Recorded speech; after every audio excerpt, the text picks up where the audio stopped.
Monsieur le Président, je crois que c'est l'avis de la défense unifiée autour de ce dossier.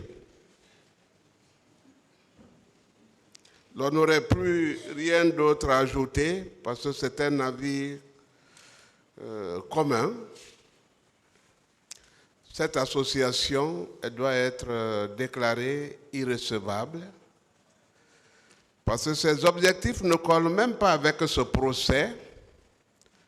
Elle intervient dans un domaine qui ne relève pas de sa compétence, de ses attributions, des objectifs qu'elle s'est fixés. Elle devait émerger dans la recherche des victimes, dans la recherche des disparus. Aucun document n'a pu être produit au ministère public pour l'édification, parce que la recherche des victimes, la gestion des corps, c'est là le problème de ce procès aussi.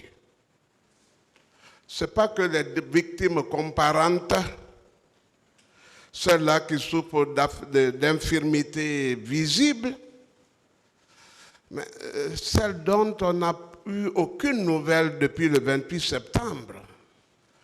Or, cette ONG, à moins qu'elle ait été complice ou qu'elle n'ait pas travaillé,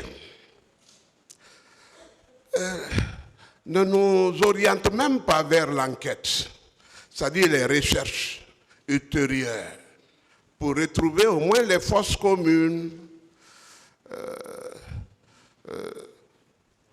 les investigations faites en haute mer. Et ce qu'on n'a pas dit ici, c'est qu'il y a des corps qui ont été broyés par des machines parce que les fosses creusées étaient infiniment mineures. Voici les objectifs de cette association. Qu'elle vienne comparaître ici pour se constituer partie civile. Ça s'apparente à la réclamation de l'indu,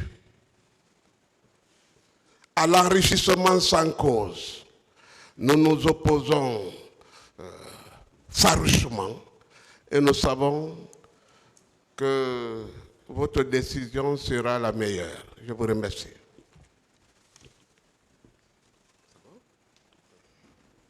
Ministère public.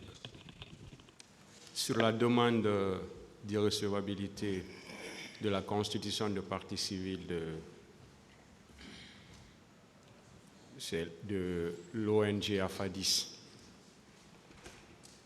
Merci, Monsieur le Président. Honorable assesseur, nous venons de suivre avec beaucoup d'attention l'intervention de la défense par rapport à l'irrecevabilité de la constitution de partie civile de l'AFADIS. Cependant, Monsieur le Président, lorsque nous lisons cette requête,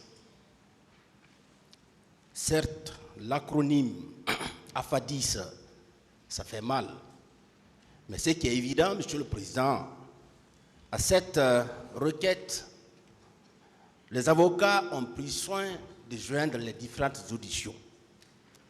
Des auditions qui ont été faites par des personnes qui se trouvaient effectivement au stade. Je pense, Monsieur le Président, nous devons plutôt nous focaliser sur les dispositions de l'article 4 du Code de procédure pénale. Ce qui est évident, Monsieur le Président, et nous en sommes convaincus, personne ne viendra ici faire des déclarations si cette personne-là n'était pas au stade.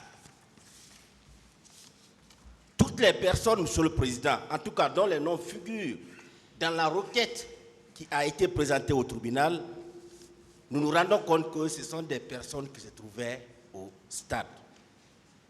Donc nous souhaiterions que le tribunal accepte de recevoir ces personnes-là pour qu'elles viennent livrer leur part de vérité par rapport à ce qu'elles ont vécu au stade, et à la fin, le tribunal en tirera toutes les conséquences de droit.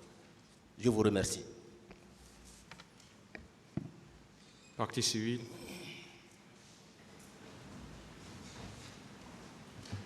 Je vous remercie, Monsieur le Président.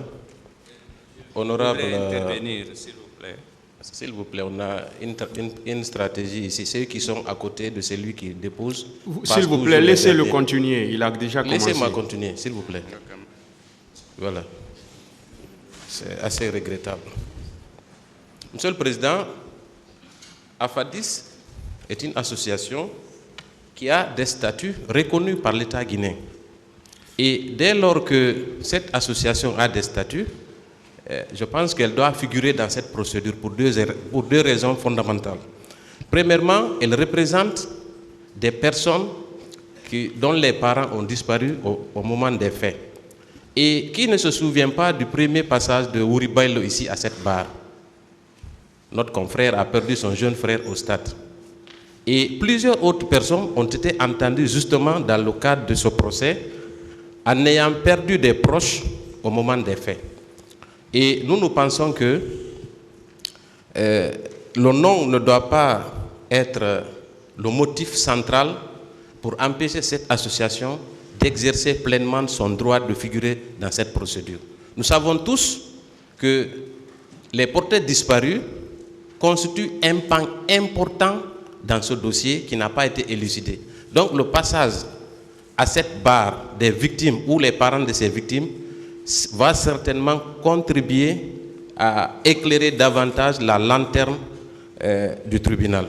Et enfin, Monsieur le Président, je voudrais que vous fassiez application de la jurisprudence qui a consisté à réserver cette question pour plus tard. Il a été question ici, au début de ce procès, des questions relatives à la recevabilité de la constitution de partie civile de AVIPA, de la FIDH et l'OGDH, même si à l'époque tout le monde n'était pas intervenu pour défendre cette association. Dès lors qu'une victime comparaît à cette barre, nous devons tous œuvrer pour que ses droits soient reconnus. Raison pour laquelle, Monsieur le Président, nous sollicitons très respectueusement qu'il vous plaise bien vouloir rejeter cette demande de recevabilité et de permettre la continuation des débats. Je vous remercie. Oui.